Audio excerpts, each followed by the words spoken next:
Bismillahirrahmanirrahim. Assalamu alaikum. Welcome to Newsroom. I'm your host, Ruma Khalid. But today is Monday, the 25th of October 2021, and we'll be discussing the following issues during the course of our show. We'll begin, ladies and gentlemen, with the relationship, the close brotherly, fraternal relationship and cooperation that exists between Pakistan and the Kingdom of Saudi Arabia. Our Prime Minister is on a 3-day official visit to Saudi Arabia. Whether it be the MGI summit, whether it be the SPSCC, that is the Saudi-Pak Supreme Coordination Council, or whether it be, of course, meeting up for the Pak-Saudi Investment Forum. The Prime Minister is having a very busy schedule during his visit to Saudi Arabia, and of course, we'll be also highlighting the different aspects of the relationship and the brotherhood between the two countries in our first segment.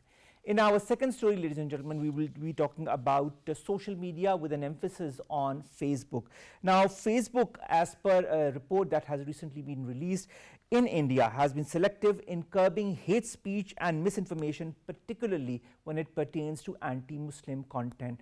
Of course, it also garners the hate amongst the different sects, especially for the Muslims, and we've seen the number of Muslims that have been targeted in the last few months and years, whether it be in Indian illegally occupied Jammu and Kashmir or in other parts of India.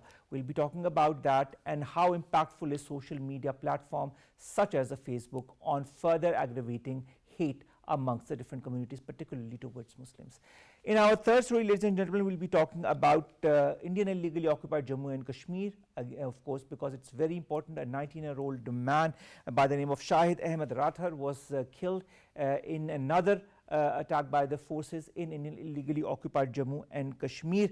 He was shot dead. This is not the first. There have been a lot of such incidents in this month, and there is an increase as far as the brutalities towards the Muslims in Indian illegally occupied Jammu and Kashmir is concerned. This is going to be our third story. And our last story, ladies and gentlemen, pertains to a powerful photograph that has won a very important prize at the Siena International Photo Award 2021 Photograph of the Year Award. This is a picture of a one-legged Syrian father who is holding his son, as you can see in the parallel window, born without lower or upper limbs, and it was the power that is generated by this picture that has of course rendered this picture as the photograph of the year at the Siena Awards. Now, of course, congratulations to the photographer as well. Let's begin with our first story, ladies and gentlemen, and that pertains to the relationship between the Islamic Republic of Pakistan and the Kingdom of Saudi Arabia in the context of the 3-day official visit of our Prime Minister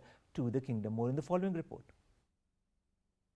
The long-standing Pakistan-Saudi Arabia fraternal ties have been cemented periodically as both countries pay regular visits and lend enduring support to each other. Though relations in transactional world are categorically shaped by narrow self-interest, but Pakistan-Saudi ties also imbibe certain qualitative features such as spiritual cohesion and ideological bonding. The era of Saudi Prince Mohammed bin Salman is no exception to this persistent trend, as Pakistan has always paid special attention to inextricable ties with the kingdom in its diplomatic calculus. In order to cement Pakistan's productive engagement with Saudi Arabia, Premier Imran Khan is undertaking a 3-day visit to Saudi Arabia to attend the launching ceremony of the Middle East Green Initiative Summit being held in Riyadh.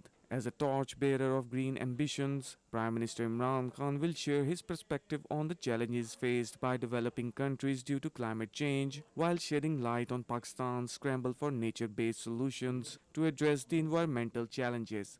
The importance of this visit has already augmented as Saudi Arabia's climate actions, such as Green Saudi Arabia and Green Middle East, vividly resonate with Islamabad's signature environmental initiatives such as Clean and Green Pakistan, Protected Areas Initiatives, and 10 Billion Tree Tsunami programs. Moreover, during his visit, both countries explore ways to tap mutually beneficial economic opportunities, with particular focus on advancing trade relations, creating more opportunities for Pakistani workforce, and welfare of Pakistani diaspora in the kingdom. Thus, the Pak-Saudi bonami is an ever-blossoming phenomenon which will persist on expanding scope of bilateral engagement. Of course, both the countries, that is Islamic Republic of Pakistan and the Kingdom of Saudi Arabia, have had long standing brotherly and close fraternal ties. These have been further cemented by the regular visits of our Prime Minister to the Kingdom of Saudi Arabia, as well as the visits from the Kingdom of Saudi Arabia to Pakistan.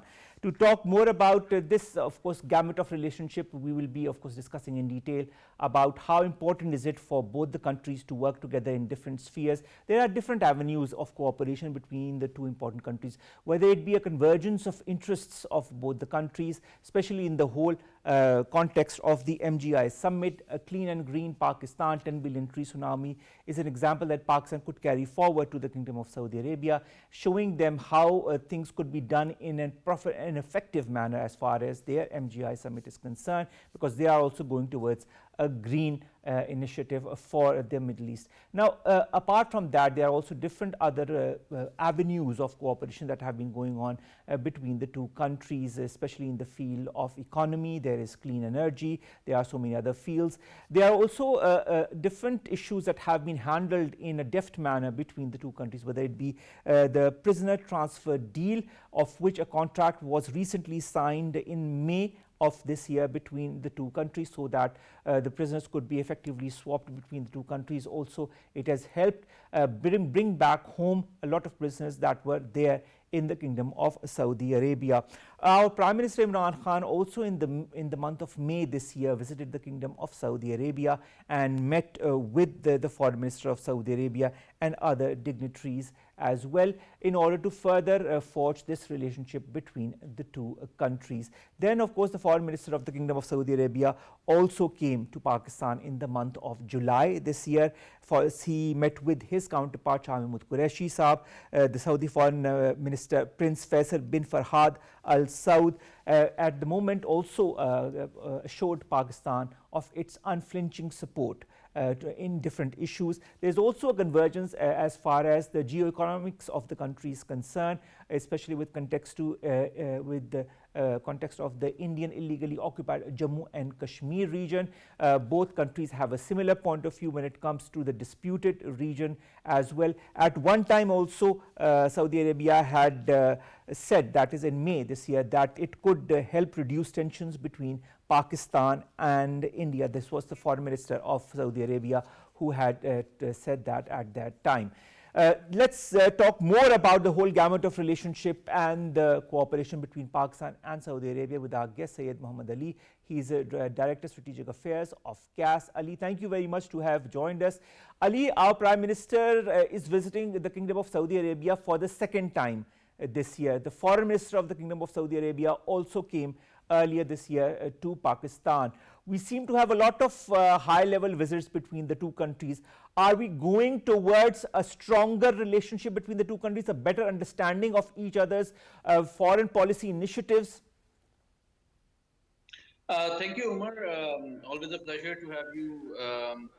And I think Pak-Saudi relations are perhaps one of the most critical relations for Pakistan in four domains, as you rightly mentioned in your introductory remarks.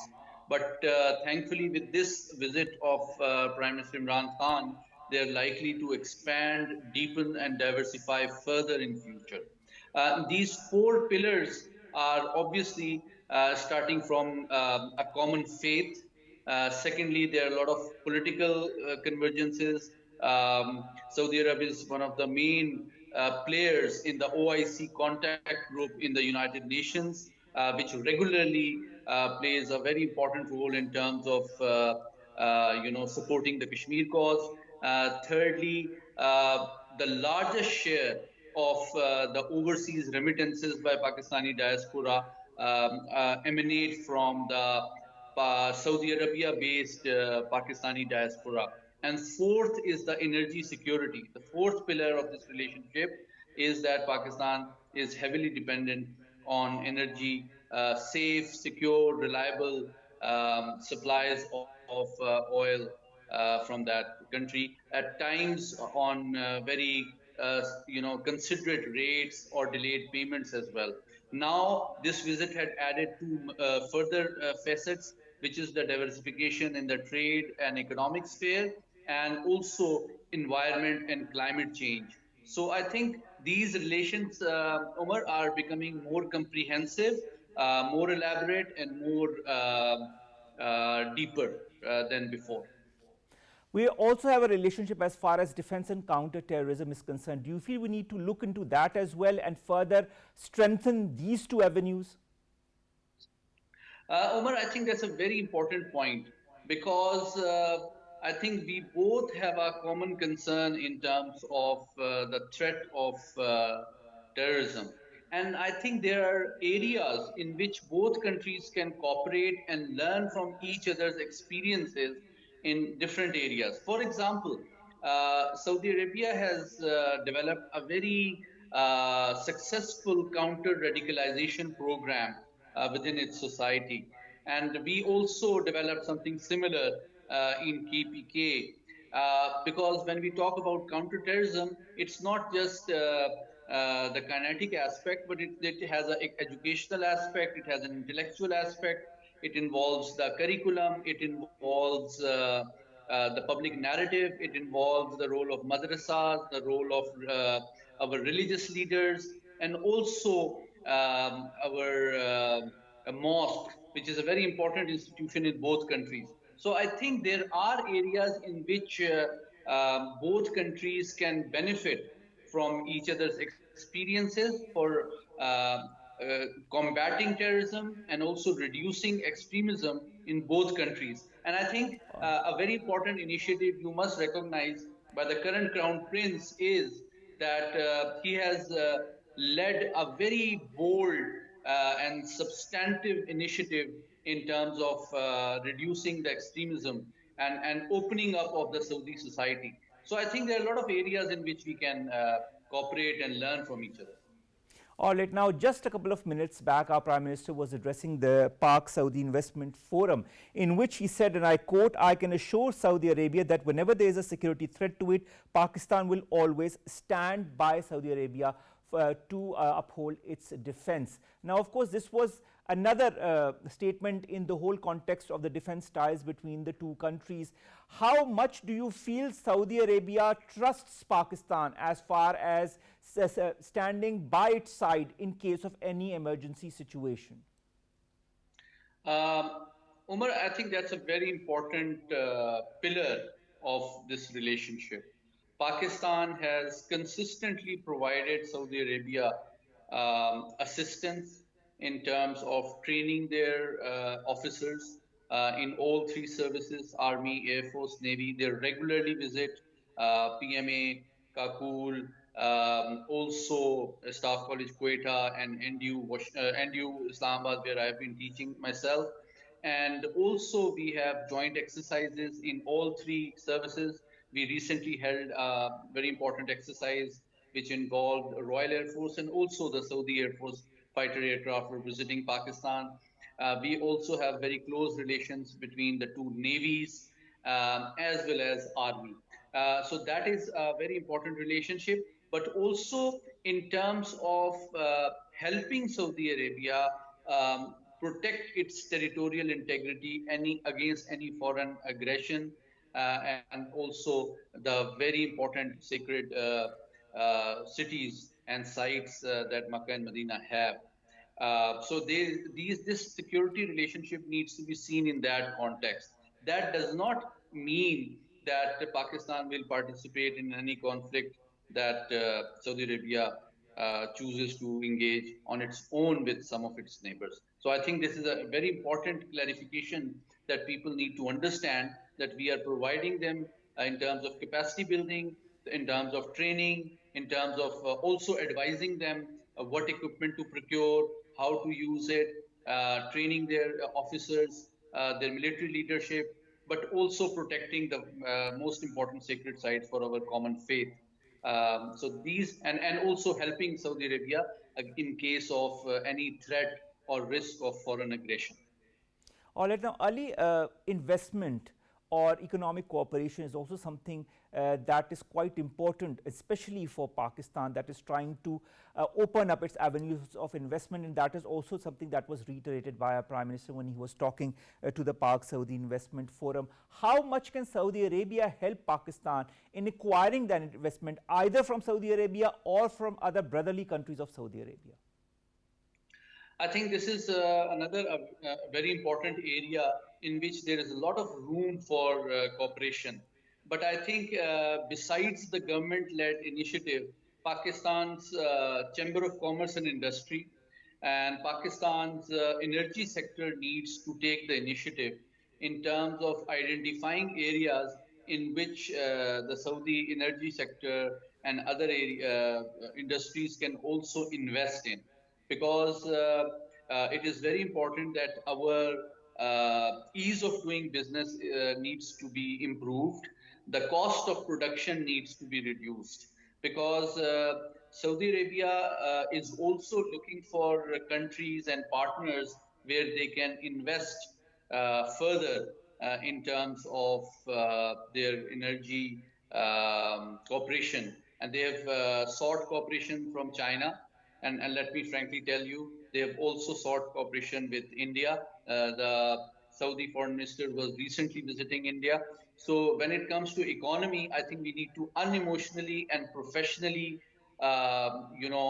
offer lucrative areas in key domains where we can offer and offer not only competitive incentives but also favorable and safe and secure climate, also cheaper cost of production, a large market, a trained and skilled manpower which will run and secure this interest. And I think there are areas in which some of the industrial zones which are being developed as part of CPEC, perhaps some energy and other investment can be invited from the Saudi investors as well. But I think it is very important that the government is taking the lead in inviting and convincing the Saudi leadership, but it needs to be reinforced by our trader community, by our Chamber of Commerce and Industry, by our private sector, by our multinational organizations, and our energy companies like OGDCL and others, so that a common cooperation can be further expanded and deepened. All right. Now, you talked about India. You also talked about Pakistan being emotionally detached when it comes to forging on its economic relations. Now, if talking of India, in May of this year, the Saudi Foreign Minister said that the Kingdom of Saudi Arabia could help in reducing tensions between Pakistan and India. Then our Prime Minister also today, I'll again quote something that he said at the Pak Saudi Investment Forum address that happened less than an hour back. He said Kashmir is the only core issue between Pakistan and India. If this issue is resolved, the region will explode with prosperity.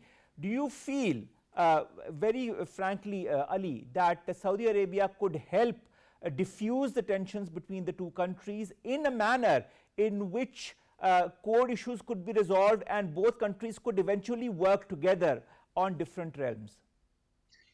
Umar, there are two aspects to this very important question that you've raised. One is the reality that Saudi Arabia exercises leverage over both Pakistan and India. It is developing India as a large trading partner and a large customer of its oil and gas.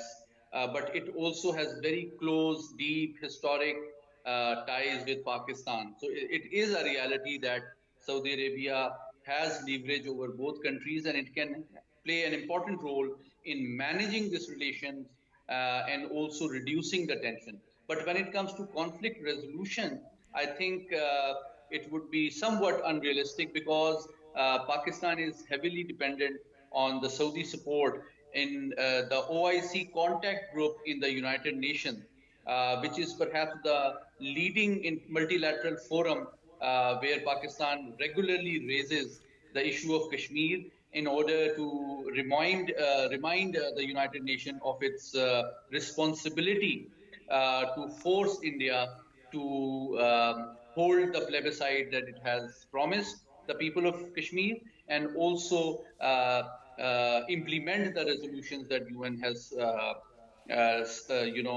passed on several occasions. And so I think there are limits to what we can expect from Saudi Arabia, but I think they can play a role in management of crisis. But beyond that, I think their support in terms of pressurizing India in UN is more critical for Pakistan at a time when there are few states which are standing by Pakistan on the Kashmir issue. All right, let's move over to Saudi Arabia's Vision 2030. Now, apart from, I'd like to link it with the Saudi Pak Supreme Coordination Council and, of course, the inauguration of the MGI. That is, of course, the Middle East Green Initiative, that is for which our Premier was invited to the Kingdom of Saudi Arabia.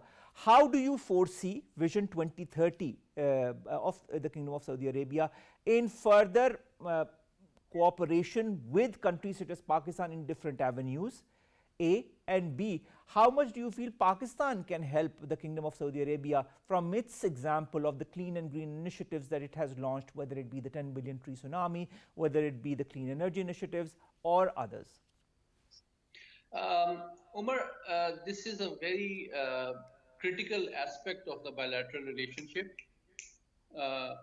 because 2030 Vision Saudi Arabia essentially means that the Saudi leadership aspires to completely transform the Saudi polity, society, and economy. And that offers several very important opportunities for Pakistan to also offer its services in terms of human resource and sending the skilled manpower to not only help our Saudi brothers develop themselves, but also reinforce our already very strong and long-standing relationship and expand the critical role of our diaspora in managing this relationship and increasing the foreign exchange remittances that are largely dependent on unskilled labor so far.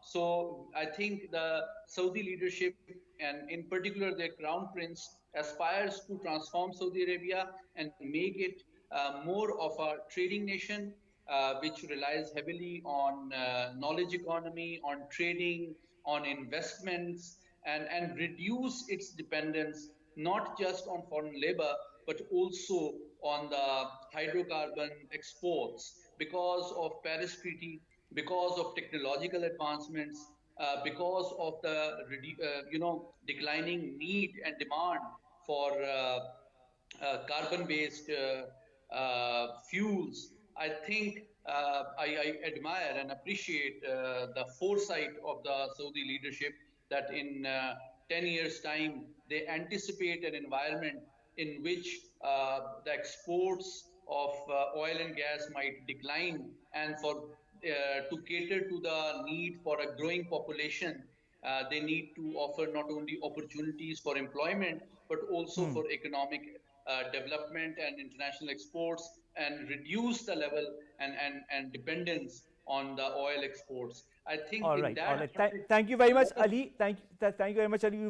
We've got a bit short of time as far as our discussion is concerned, but thank you so much to have highlighted the different aspects of the cooperation that exists between the Kingdom of Saudi Arabia and the Islamic Republic of Pakistan, and how important the visit of our Prime Minister Imran Khan is. Currently, he's there for the launch of the MGI, but he's also there to further strengthen the different avenues of cooperation between our two brotherly countries. Let's go to our second segment, ladies and gentlemen, and that concerns social media, especially Facebook. We've talked about it in the past. We've talked about how there are issues with social media platforms, especially Facebook, when it comes to giving advantage to certain countries. This time it is India. There is a report that has recently come out from the Associated Press that talks about how there is a certain advantage that India and Facebook have, that is the Indians have over their Facebooks, in the manner that anti-Muslim content goes on that social media platform without any censorship whatsoever. And that was what one of the pledges of Facebook was. More in the following report.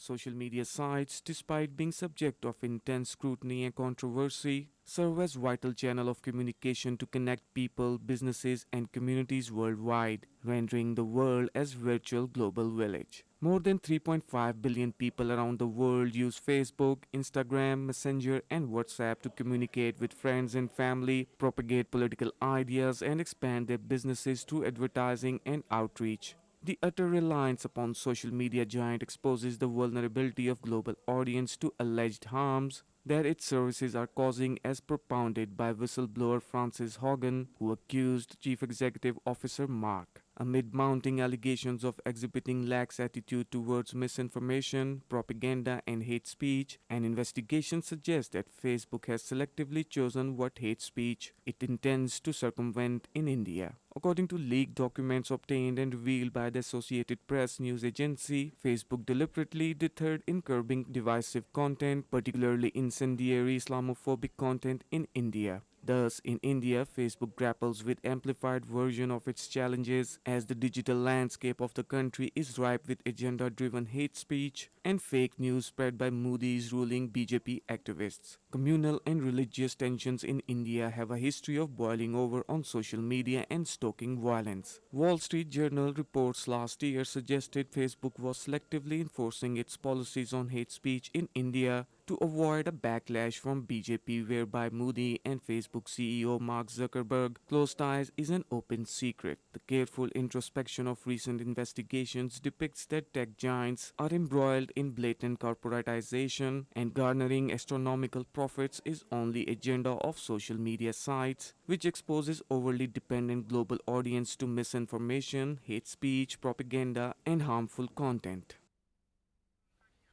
I will talk more about Facebook, India, and the impact of social media in propagating anti-Muslim content, especially in India. We've been joined by Hija Kamran. She's a senior program manager of Media Matters for Democracy. Hija, thank you very much to have joined us. Hija, you must have read the details of the report that was, of course, released by the Associated Press yesterday. Did that come as a surprise to you? Or did you already know what was happening in India and how the anti-Muslim content is being propagated through social media platforms without any censorship whatsoever on Facebook? Thank you so much for having me, Umar.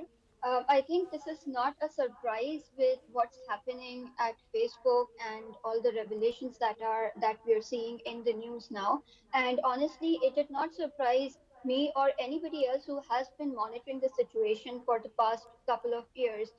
If you remember last year, this time only, there was this another controversy regarding Facebook in India only, where their then public policy director or manager, Anki Das, resigned from her position. And that is also mentioned in the report right before you took me on the call, how Facebook has categorically or repeatedly sort of ignored what has been happening on Facebook's platforms in India. The recent uh, revelations are just piling on what was already wrong with Facebook and what was already known to the world. And this is of course not a secret anymore, and this is of course not hidden or anything that should be surprising anybody. That Facebook around the world has um, been indifferent towards hate speech, and there are multiple reasons for this. And I think I would conclude my answer for this question with the fact that Facebook um, has a lot of problems, and these are systemic problems that need to be addressed from the executive All right, you talk of position systemic till. problems. You talk of systemic problems, Hija. Do you feel that this is not only a systemic problem, but a certain advantage, should I put it that way, or that India has over other countries, that they are let scot-free when it comes to propagating sectarian, anti-sectarian content, or maybe anti-Muslim content on social media? And this is not the first time that we've heard about it. You just talked about last year also, this year also. Is this because of some kind of friendship between Mark Zuckerberg and the current Prime Minister of India, that certain things are left without any hindrance whatsoever on social media platforms, or is there more to it? This is a speculation that is part of the friendship that Facebook's founder Mark Zuckerberg and India's Prime Minister Narendra Modi has. And one of the photos that is very famous, and you must have seen on the internet, how Zuckerberg and Modi have been seen hugging in 2015 in Facebook's headquarters. So this could be a possible reason why Facebook has been more lenient towards the situation in India. But then again, there's another reason, which is prioritizing Facebook's profits in India. For instance, Facebook has It is 300 one of the million, over biggest 300 markets for million users. Facebook. Isn't that so, Absolutely. Hija? Hmm. Absolutely. That's what I was coming towards. That Facebook has 300 million users in India, which is more than Pakistan's entire population, and WhatsApp particularly has more than 400 million people in India. So you do have most of the users of the platform in this one country. So you have to prioritize the ruling party's interests and not hurt these people's sentiments, because you have to be in the good books of these people, particularly BJP in India. And we have seen this last year as well. How we saw or heard or also read the news about how Facebook continuously or constantly disregarded the alarms that internal the staff members raised regarding hate speech in India, that led to violence and deaths of multiple peoples in riots that happened last year and continue to happen in the country. All right, now, Hija, is online freedom of speech under threat in our not so friendly neighboring country, that is India? And do you feel that revelations such as these are going to lead to some kind of a regulation of social media content in India? I think there might not be any regulation for that. If regulation is our concern, that there might be not any regulations, because if we go back and see the history, when in 2013 Edward Snowden came forth with his revelations regarding data protection and mass surveillance in the US particularly, there was a debate about data protection and privacy laws, and we do see that countries across the world, they take initiatives. But then again, there was another set of revelations in 2018 where we saw how Facebook was used as a tool to meddle with with elections in the US, in Nigeria, in India, and in other parts of the country. But there was no legislation whatsoever to regulate or to ensure that some situations like this do not occur again. But then again, there is now this revelation is particularly challenging, because when you start regulating hate speech, there is going to be some stifling of freedom of expression as well. That is why this is a challenge across the globe in terms of how to effectively manage hate speech without stifling or violating people's right to freedom of expression on the internet. So I'm not very hopeful in terms of whether there's going to be any legislation or any regulation in India, because again, in India, Facebook has been prioritizing the ruling party's narrative or ruling party's sentiments, and not the priority has been to not hurt these sentiments. So there might be a chance that Facebook and the government of India might work collaboratively and might not do anything at all. All right, Hija, also, do you feel like Facebook has been used as a tool, as you yourself said, during elections in the United States of America and India, that it will continue to be used in the future as well?